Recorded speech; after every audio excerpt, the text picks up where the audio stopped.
Looking for a great lender is about as hard as looking for a great man.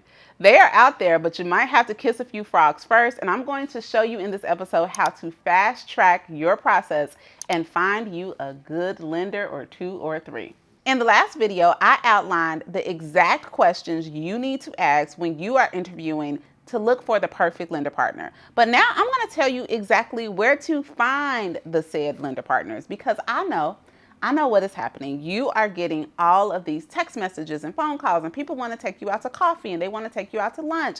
And the good ones, not the good ones, the more savvy ones, they might even take you to like a fancy dinner, Capitol Grill, Del Frisco, or something like that.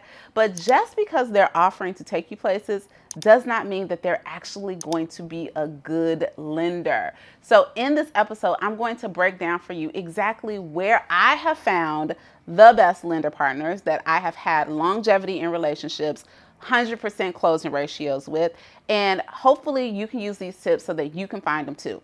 So first things first, in most things that we're looking for in life, where do your best discoveries come from?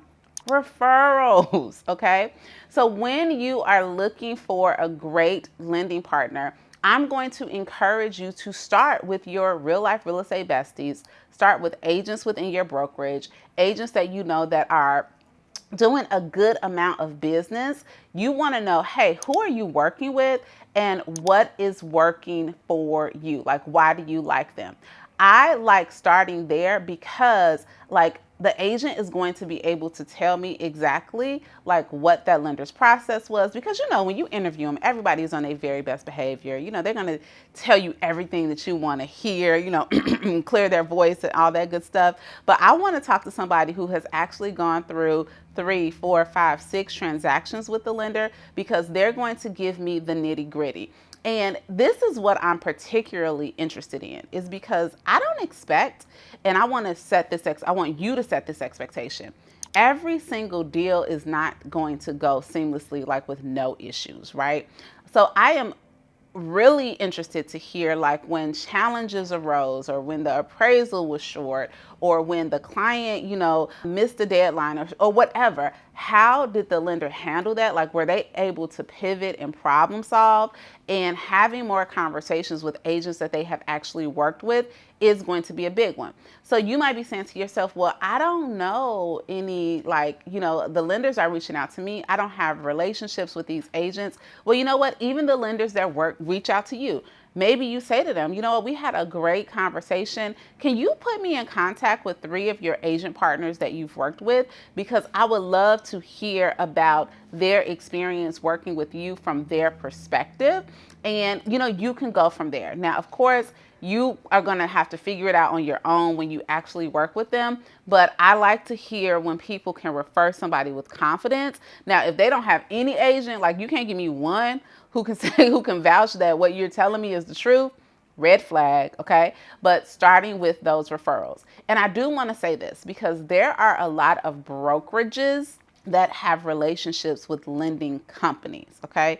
This is not necessarily what I'm talking about, because, and I'm not downing any brokerage, I'm not downing, the way that they run their business, but a lot of times when your brokerage has a relationship with a lending company, it's because they have some ownership in that company. It doesn't necessarily guarantee that this partnership is because they are going to be great lenders and a great fit for you. So just use discernment. Use discernment in your process. And I want to remind you, like the lenders that you work with, it should be, number one, who you refer out should be your choice, and who ultimately your clients decide to use, it should be their choice. So if you are working with the team or broker and they tell you, like they force you where you have to only work with a certain person, then that will cause some caution and concern for me. So just make sure you understand, you understand exactly who you're working with. All right. Here is another great place to find a lender partner. When you are the listing agent, pay very close attention to the lenders that the buyer is using on your listing. I am thinking about one of my lending partners that I have been working with for about, I worked with him for about 4 years. And let me tell you something. I started working with him because he was the lender that offered on one of my listings, okay? And just the way he communicated with me during the offer process, the way he communicated with me throughout the process, making sure that I understood exactly what was happening with the buyer. Like, even though we are always calling and getting updates from the lender, he would beat my team before we could call him to see when the appraisal was going to be released, or did the home come in value, and were there any concerns, were all the conditions met. He was keeping us up to date. And that, to me, I was like, oh, okay, I see what you're doing here. You low-key interviewing for a seat at this table too. And I liked it, okay? And as a result, I started working with him, and I still work with him to this day.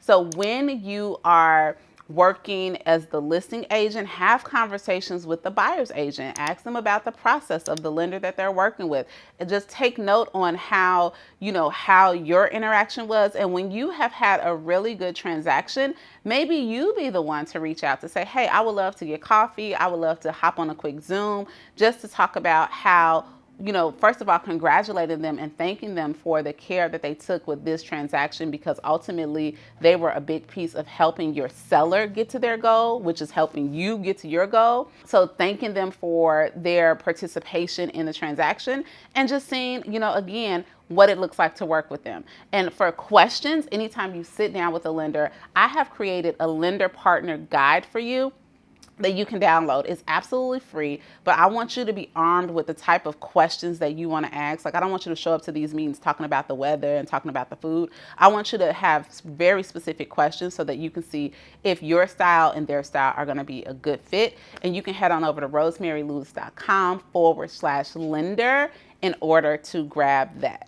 Now, here's one that you may not think of, because I understand that you may have purchased a home long before you became a realtor. If you had a good experience when you purchased a home, then you know what? Go ahead and reach out to that lender, because they may not have, they didn't know you as a real estate agent. They knew you as a consumer, as a buyer. A good one has been keeping in contact with you and keeping up with you, maybe sending birthday cards or texts or something like that. But feel free to go in the crates and be like, okay, now who was that? Was that Bob that helped me buy my house? Reach out to Bob and let him know, hey, now Bob, I've made a transition. I'm in the real estate space, and you were one of the first people that I thought about as I'm thinking about like who I want to add to my professional team to help me serve clients. And then you're going to use that lender partner guide to help you have that conversation with Bob or Jenny or whoever was your lender. But that's something that I think that we forget, is to go back to the people who've actually helped us, because you are a vote of confidence that they actually could get you to the closing table. So make sure that you're going back and you're thinking about these things. Another place is extending it from your personal home to, okay, what about your friends and family members? And you listen to stories all the time. Such and such bought a house before you're a realtor. The process was absolutely horrible. I want to talk to her because I want to know who the horrible person was so that I can avoid them. Like, hit like in the comments if you want to avoid all the bad lenders out there. I know I do. So you want to find out like who they didn't enjoy working with, but pay close attention to who they did enjoy working with. And then you can start the process of reaching out and connecting. And I know you may be thinking to yourself, like, Rosemary, I'm busy. Like, I'm over here trying to lead generate and prospect these leads. Like, really, should I go through all of this trouble to find the right lending partner? You absolutely should, because who you partner with, and especially when it comes down to the money will make or break the transaction, okay? So taking a little bit of effort until you get 3 to 5 lenders that you feel really good, that, vary a little bit in their style, but come highly recommended. It is worth your time and worth your energy, because the worst thing that can happen is that you have a lead that's hot and ready. They're ready to go. They're excited. And the lender either does not fully pre-approve them, doesn't give them the right information, or just drops the ball completely. And now you have not only lost out on the commission, but you've lost out on the relationship. And then here is the last place that I'm going to tell you to go and find your lender partners. Networking. Okay, I know networking has like a sleazy tone to it, but when you make sure that you are spending some of your time in professional settings, right? I encourage you to do this for lead generation, just for expanding your network to meet other business owners. But the more you expand your network of people that you just know, then automatically you're going to be exposed to who they know, and they might know another great lender, right? So, perhaps you have a home inspector and the home inspector always gets called out, or the insurance person always gets called out by this particular lender. You want to know, like, who have you worked with in industry that you would highly recommend? And I'm telling you, networking is the way to go. So get outside of your head, get outside of your bubble, like show up to the stuff when people have a little happy hours and, when they host the events. I'm not saying you got to go to one every single night, right? Because we are working, we are building business around here. But you definitely want to get out in these real estate streets and engage with other people, not only in the real estate industry, but just with other professionals in general, because I'm telling you that relationships, I've said this before, relationships are the real currency. So the deeper we go with these relationships, and when we open ourselves up to meet people and serve them, then you just never know who you might meet, who they may introduce you to. And one of those people might be the lender that y'all take it to the world, Craig. It might be the lender that like really, really will help you solidify and change your business. Now, the next video, I'm going to give you some game, because I am going to talk to you about the questions that you need to ask the lender as a listing agent, okay? Don't get too comfortable. Hit me at the next video. I'll see you soon.